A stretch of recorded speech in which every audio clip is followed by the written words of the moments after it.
ও মা, মা কি করছো তুমি?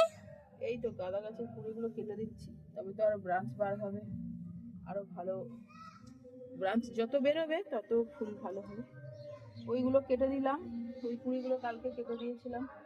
আজকে দেখছি কোথায় কি বেরিয়েছে, এরও একটা বেরিয়েছে। কিন্তু কুড়ি কেটে দিলে ফুল কি করে হবে? ওরে বাবা, আরো ব্রাঞ্চ বার হবে, আরো ভালো ফুল হবে বলছি, ফুল কি করে হবে? আর যদি না ব্রাঞ্চ বেরোয়?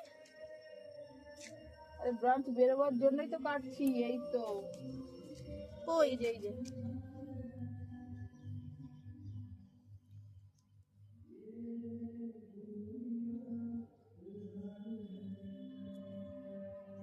যা, সব কুড়িগুলো কেটে দিল। কুড়িগুলো তো কেটে দিচ্ছি, আরো ফুল আরো ব্রাঞ্চ বার হবে।